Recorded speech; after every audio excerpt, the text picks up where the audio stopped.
धर्म दी पहली साधना सुनन ते खड़ी है। सुनन, सुनिए मनिए मन कीता भाव। इनू उपनिषदां दे ऋषि इंज कहते ने, श्रुत्वा धर्मं विजानाति, श्रवण करने से ही धर्म की प्राप्ति है। इंज कहते हैं, सुनना मूल है। धन गुरु नानक देव जी महाराज ਨੂੰ ਇਸ ਦੇ ਉੱਤੇ 4 ਪੌੜੀਆਂ ਉਚਾਰਨ ਕਰਨੀਆਂ ਪਈਆਂ। ਸੁਣੀਏ ਸਿੱਧ ਪੀਰ ਸੁਣਨਾਥ।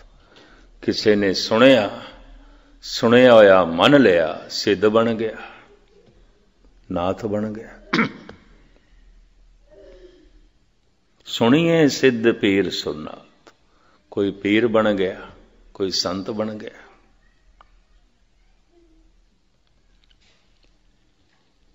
सुनन दी इतनी वड्डी महिमा एक पौड़ी नहीं, 4,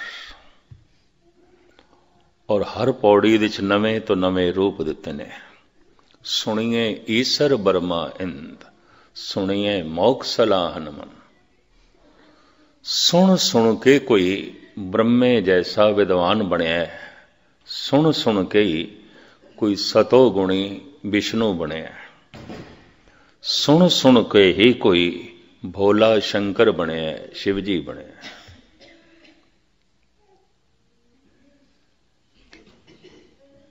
सारी ये उच्च पदवियां धर्म दियां सुनन ते खड़ियां। सुनिए सत संतोख ज्ञान।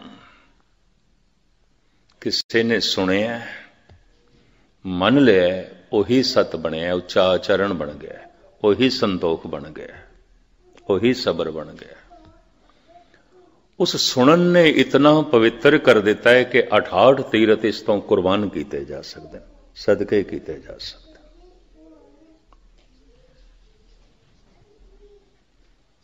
फिर चौथी च कहते हैं, सुनिए सारा गुनाह कहेगा, सुनिए शेख पीर पातशाह, सुनिए अंधे पावे राव, सुने हाथ होवे अस गाओ।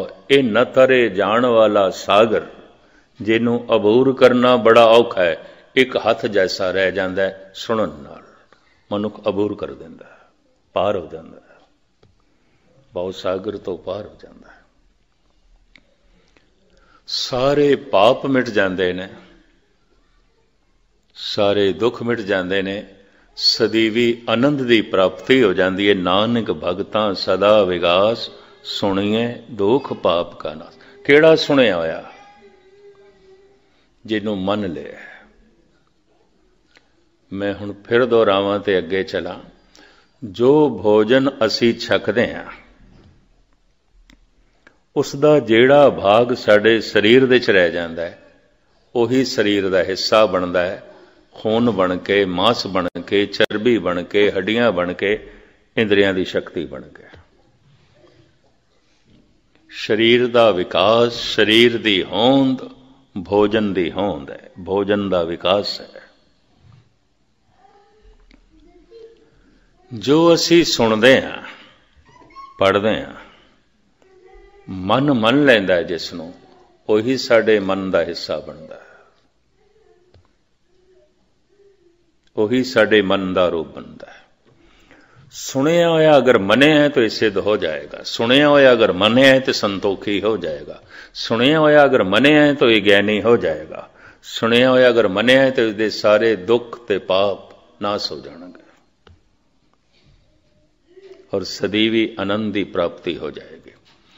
सुनने वास्ते कबूल करना पड़ेगा, मैं कुछ नहीं जानना चाहता और मैं सुनना चाहना, जानना चाहना।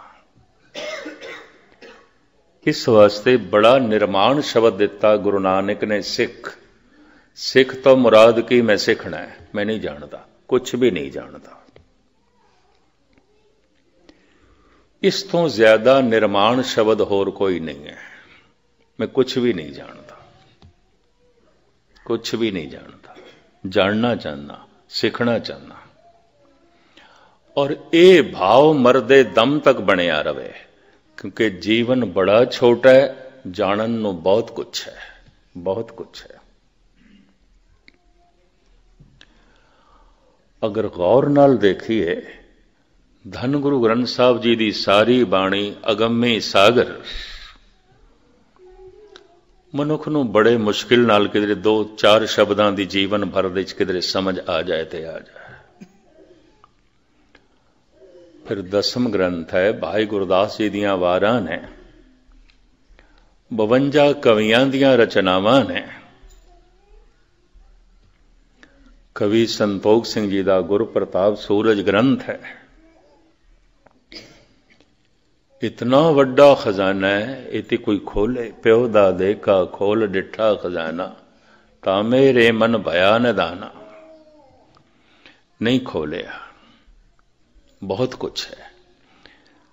ਸਿਆਣੇ ਅਨੁਭਵੀ ਪੁਰਸ਼ ਕਹਿੰਦੇ ਨੇ, ਕੋਈ ਵੀ ਮਨੁੱਖ ਜਿਸ ਮਜ਼ਹਬ ਦੇ ਵਿੱਚ ਪੈਦਾ ਹੋਇਆ ਹੈ, ਆਪਣੇ ਧਰਮ ਦੇ ਸਾਰੇ ਗ੍ਰੰਥਾਂ ਦਾ ਅਧਿਐਨ ਨਹੀਂ ਕਰ ਸਕਦਾ, ਨਹੀਂ ਕਰ ਸਕਦਾ।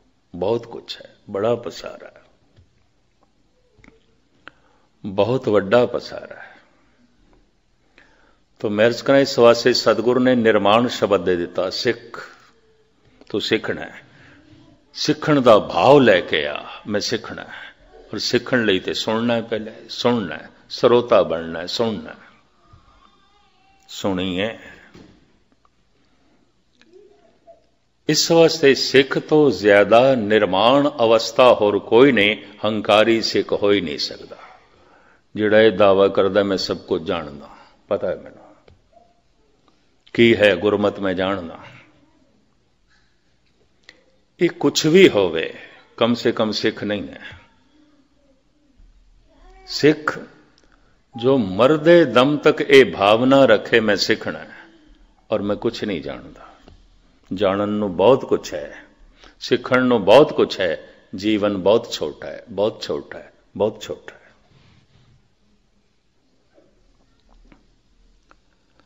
इस वास्ते चूंकि ये युग कलयुग दे विच, किसी युग दे विच काम प्रधान होंदा है, किसी दे विच लोभ प्रधान होंदा है। इस युग दे विच हंकार प्रधान है। साहिब कहंदे ने हऊं मैं रोग मानक को दीना, ये प्रधान है, बड़ा प्रधान है। आहं मैं हां, दूजा नहीं है, तो हंकारी सिख नहीं हो सकता। भावें सिख दिखाई देंदा, सिख नहीं है। सिख दा ते मतलब है मैं सीखना चाहना, मैनू कुछ नहीं आउंदा, मैं कुछ नहीं जानता।